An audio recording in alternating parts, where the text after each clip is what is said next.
Okay, so hello and welcome to a quote unquote development guide for Manor Lord. So, what I'm going to be telling you is how you should probably spend your first and going over all of the initial development, and we'll also talk about policies here in a second.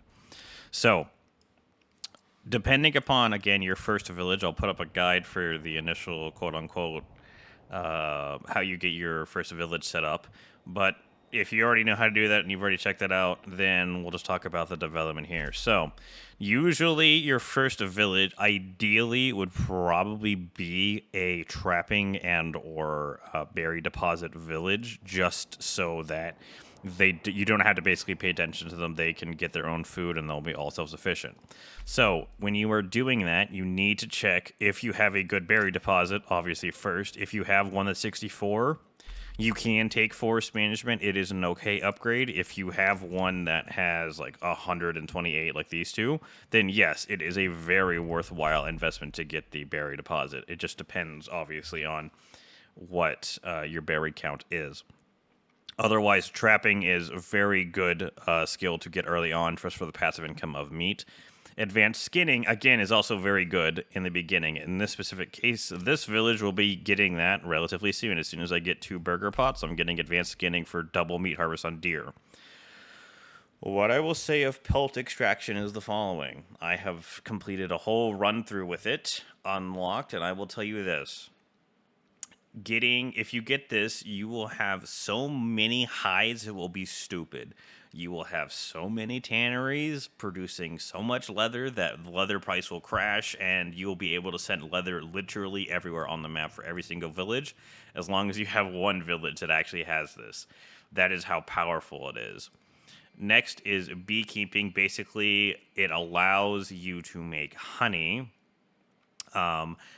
And every region can sustain up to 2 apiaries by default. Placing more will not increase the yield. So you can basically, theoretically, place one of these on every single region if you wanted to get honey started, which is not a terrible idea.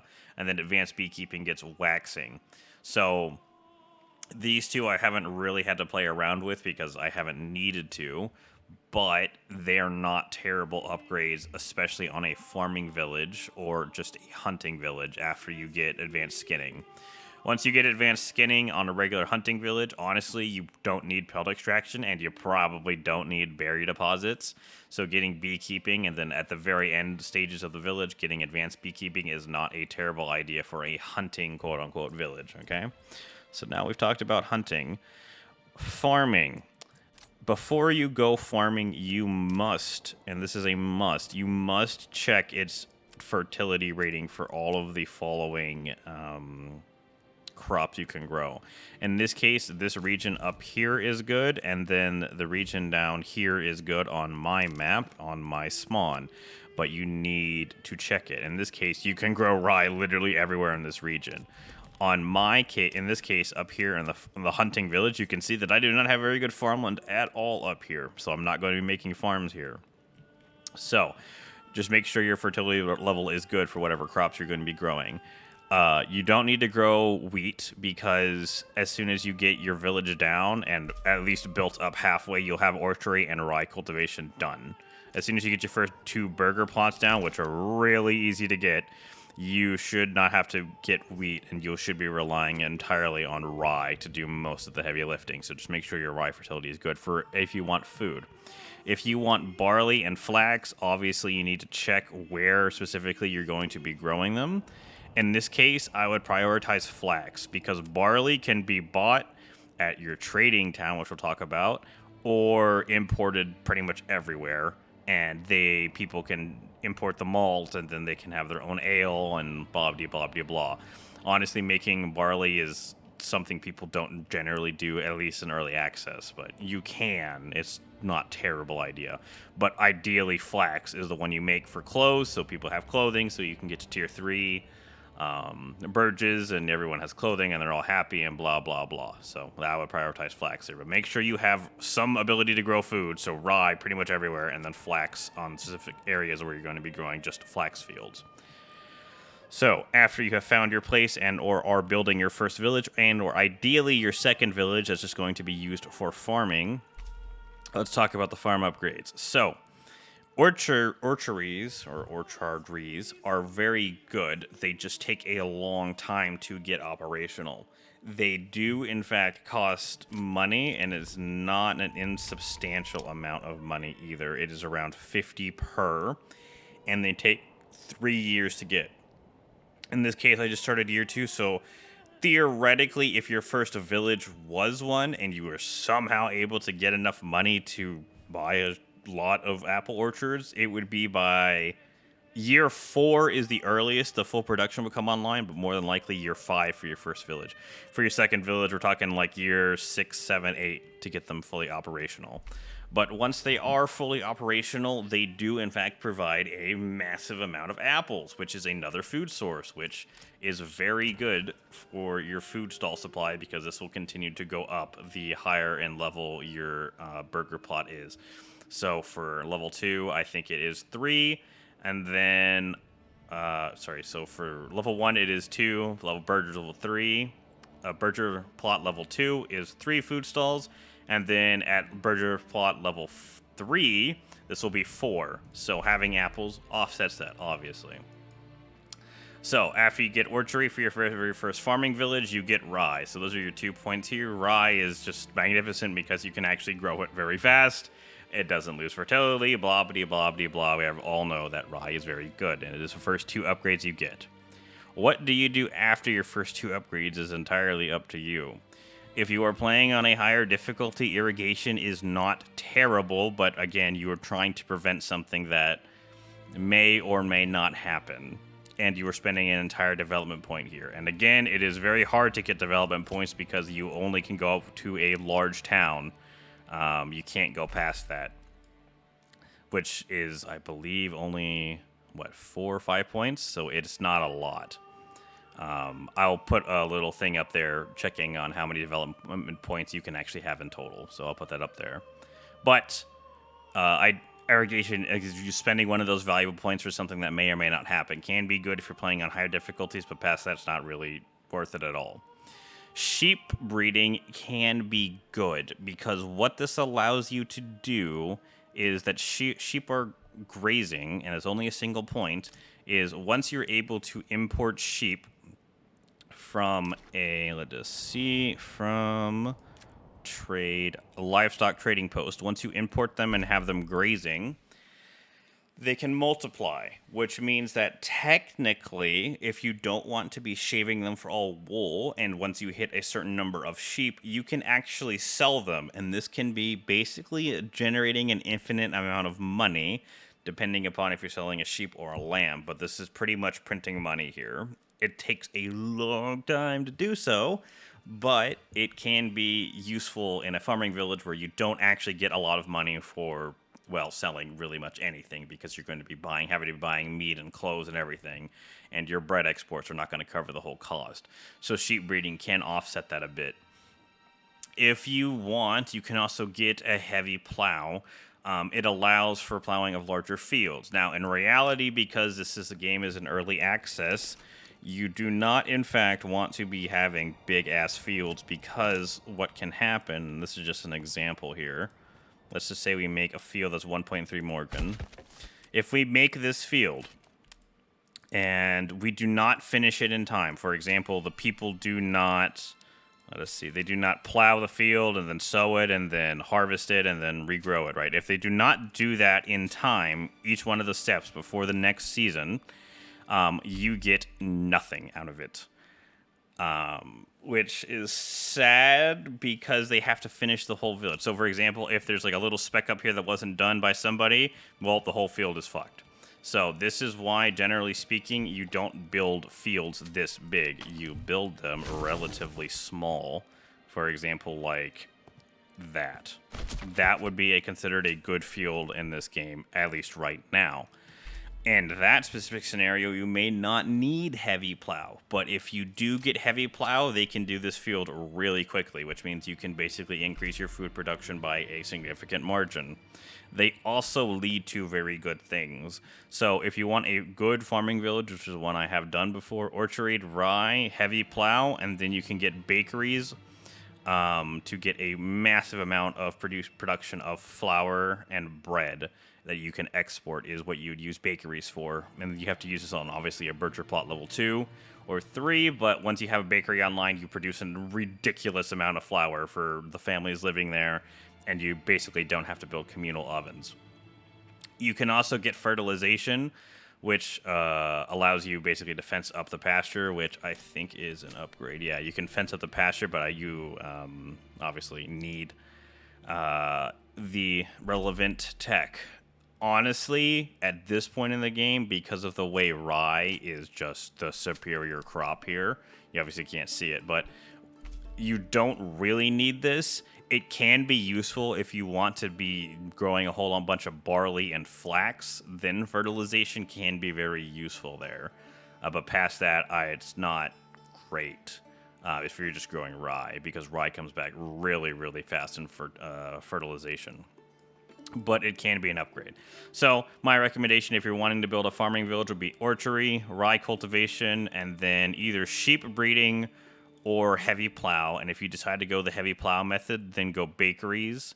And then after that, you could technically take fertilization. But at that point, we're talking a really, really, really, really big farming village that's kind of going past what it should. Okay? But those would be my recommendations. Okay. Our last, on the right side is our little trade thing. It is basically almost not done. But once you have enough to basically set up your trade village, so you have either have a hunting and a farming, or you have a hunting farming, and then you also want to get your trade, or you want to get your trade first, or whatever you want to do, you need to get trade logistics. Basically, this lets you do a trade route for a maximum cost of 25 regional wealth. This is really massive because you are going to be pressing the buy trade button a lot. Once you press this button, obviously every time you add a trade route, it keeps going up, and this can get into the hundreds and 200s and 300s if you don't actually get the trade logistics. Obviously, this saves you a shit ton of money, and you get this if you want a trading village. The next thing you get is better deals. Basically, you take off the 10%, the 10 import, so instead of it being 14 to import, it is only 4. Which means that you can effectively, at that point, sell things off of map to get a lot of money at the market. And then once you start generating a lot of this money, you can set a tax from your manor. And once you have a tax from your manor set up in a trading village, you basically just print money into your treasury, and then you can upgrade your men-at-arms and blah-blah-blah-blah, and you win the game this way. Okay? At some point, you will need a trading village, and these two things get you that relatively quickly for a trading town. The next thing here is the foreign supplies. So basically what this does is a permanent market stall which generates passive income of firewood as long as the region has enough regional wealth. Region does not pay the transportation fee and must be placed on the marketplace. Basically, this gets you cheap food and cheap firewood. It can be useful in a variety of scenarios for basically any village if you want to get foreign suppliers down immediately. So in this case, for a hunting village, it would not be a terrible option after advanced skinning if I wanted to get a food cart, because I don't pay the transportation fee, but I do have to start selling something from my village. So for example, if I was to sell meat from this little hunting village I have down here, the meat should be able to cover the cost of getting bread. And or if I had a tanner here for hides, it would also cover the cost of getting this food cart so that I could have bread and blah, blah, blah, blah, blah. I have another food source. It's actually a pretty good thing to go for. The firewood, honestly, is not that good because there's another thing down here which is called charcoal, but firewood is not really something I've ever run out of or ever in danger of running out of, especially because in this game you can just assign people regardless of the season to get more firewood. If anything, food is going to be the more important item here, but firewood, I guess if you really didn't want people harvesting firewood, you could just go and get foreign supplier for firewood, but generally the food cart is the one you're going to be using a lot. The last thing we will talk about down here is the industry tab, okay? We will go from the charcoal burning. I haven't actually needed to use one because you get a shit ton of firewood just pretty much everywhere, but this could be a good idea if you wanted to have one of these villages. For example, let's see, do we have a massive iron deposit? If we took it from the Baron, if we took it from the Baron and we got this massive iron deposit and we were building nothing but like a industry town where they send us a whole bunch of stuff, I could see charcoal burning being very good. Because what this allows them to do for an industry town that does nothing but mining, this would allow them to basically export charcoal from firewood to get money in from everywhere else, because everywhere else you would set for them to be buying the charcoal, and then you could obviously get deep mining. If you get deep mining, you basically don't run out of a resource deposit. How useful is that? In early access, it is not quite as useful as you think it would be. If you want to play the game into an infinite stratosphere and get 1,000 people, I could see it being useful, because obviously having a limitless resource of iron or whatever you had would be in fact very good, so that you could theoretically sell for the rest of the game and blah blah blah. But in normal play, if you just want to beat the map or the scenario that you are in, and you don't want to do sandbox endless play, this is not great, because I have never even run out of 1,000 of an iron resource before. I haven't even burned. Yeah, so this right here, 1,506. I haven't even burned through that. I probably burned through 500 of it, and I beat the whole map with three fully vetted retainers, and militia with chainmail and helmets and everything. Okay, you do not need to get deep excavation or deep mining to win the game at all. It's honestly not great if you want to just play the game and win, but if you want to do sandbox scenario, I could see this being useful. Okay, the next thing here is basic armor making. Now this can be very useful, because if you are a trade town that has nothing else to do, because you've already done all of the trade stuff and you've done these two, you can either get farming or you can get hunting. And in this case, if you want to make dyes, you go for the berry thing, and if you had a lot of berries, you get it to make dyes. Or you could make it a industrial-trade town where you go down armor making to get helmets, which is very useful to sell to every one of your militias so they can be upgraded. And after that, you can get advanced armor making to get chainmail. This is what this is chainmail that you can equip everyone. And every single one of your militia units can have a helmet and chainmail, because you can make Gambison. You don't even need a development thing to make Gambison, but you can, but mail is way better. And then the last thing you can do is make plate armor. If you have the ability to have better deals and trade logistics, and then you get plate armor and you're just exporting it, you will make a shit ton of money. It is kind of funny how much money you'll be making on plate armor. You can also equip your retinues in that same town with the ability to buy locally. Honestly with you here, by the time you have a tier 5 village, you will probably have other villages that have already pulled enough money in that you won't need to buy locally. You'll have enough. You'll have 3,000 something treasury, and then you can just spend it on getting all of the armor from foreign exports, and instead of buying locally, because by the time you buy locally, it's so late in the game that you'll have enough money to do whatever you want. So that's what I would say about master armor making, okay? So we should have gone over all of the development. The last thing we'll go over here is the policies. These can be very useful depending upon what you want from them.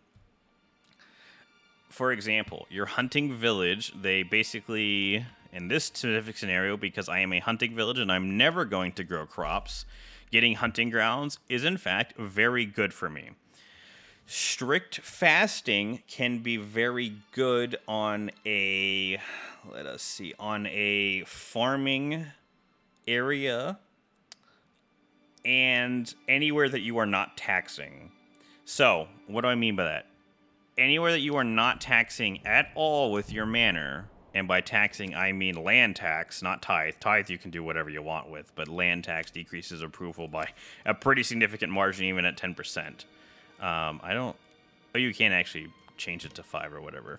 But at 10%, it actually does harm your approval pretty significantly. Not enough to make it stop growing, but enough to make it not grow at a significantly very fast rate for most of the game.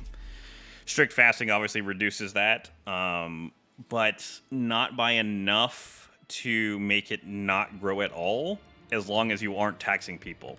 So in my first game that I beat, I made my farming village go on to strict fasting. This reduces their actual consumption of food so that they can send it out to people. I wasn't ever taxing the food village, so their approval rating was pretty high, and then obviously strict fasting, and then you can export this to everywhere else for reducing basically how much they eat. They can sell more of their food. You could also do strict fasting on a hunting ground village as long as you didn't tax them. So in this case, but you only get one policy, so instead of getting the wild grounds, you could technically get strict fasting on a hunting village. I wouldn't really recommend it on a trade town because you're already going to be taxing a trade town because it makes most of the money in the whole game. If you add strict fasting on top of a land tax, you run the risk of your approval going very low. And on higher difficulties, this can lead people to leaving your village in masses. So be very careful with it. I would recommend it for basically a farming village for strict fasting. Hunting village obviously goes hunting grounds. And then you kind of leave everything else alone on your trade town. Okay, that's the policies done, all right? All right, hope you guys found this a little informative or whatever. If you leave a like, it would be very much appreciated. And if you want more Manor Lord content, then you can subscribe, okay? Otherwise, I will see you people later. Have a good rest of your day, and bye-bye.